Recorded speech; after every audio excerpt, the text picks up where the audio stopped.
السلام علیکم دوستو، آج کی ویڈیو ہے حضرت علی اور حضرت فاطمہ الزہرا کی افطاری کے بارے میں۔ ایک مرتبہ حضرت فاطمہ الزہرا کے گھر سب نے روزہ رکھا۔ حضرت علی نے، حضرت فاطمہ نے، حضرت حسن اور حسین نے بھی روزہ رکھا، اور اس کے بعد جب اذان ہوئی تو سب نے رو کر دعا کی۔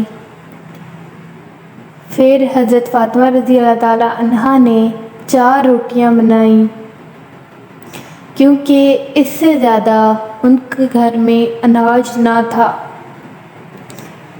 4 روٹیوں میں سے ایک روٹی حضرت فاطمہ الزہرا نے حضرت حسن رضی اللہ تعالیٰ عنہ کو دی، ایک روٹی حضرت حسین رضی اللہ تعالیٰ عنہ کو دی، ایک روٹی حضرت علی کو دی اور ایک روٹی خود رکھ لی۔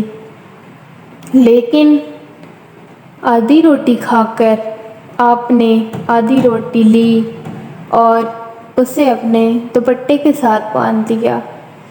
حضرت علی یہ ماجرا دیکھ رہے تھے۔ وہ بولے، فاطمہ کیا ہوا؟ تمہیں بھوک نہیں ہے؟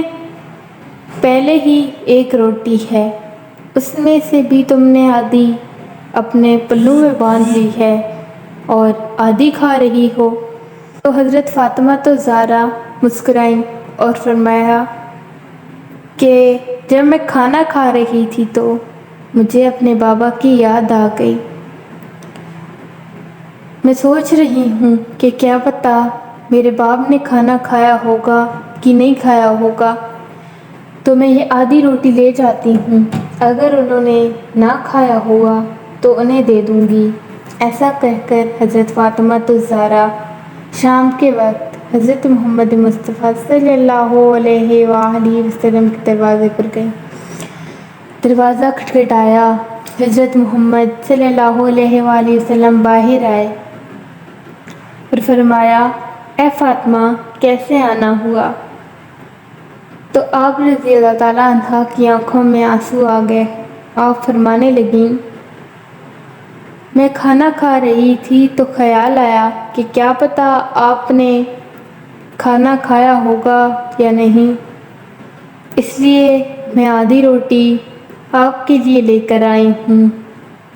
تو حضرت محمد مصطفیٰ صلی اللہ علیہ وآلہ وسلم کی آنکھوں میں آنسو آ گئے اور کہنے لگے کہ شکر ہے بیٹا، تم آج آدھی روٹی لے کر آ گئی ہو، ورنہ آج بھی تمہارا باپ چوتھے دن بھوکا رہتا۔ حضرت فاطمہ رضی اللہ تعالیٰ عنہ یہ سن کر رونے لگیں۔ اس کے بعد حضرت محمد مصطفیٰ صلی اللہ علیہ وآلہ وسلم یہ روٹی کھانے لگے تو حضرت فاطمہ نے فرمایا کہ بابا میں خود کھلاتی ہوں، اور اپنے ہاتھوں سے حضور صلی اللہ علیہ وآلہ وسلم کو کھانا کھلایا۔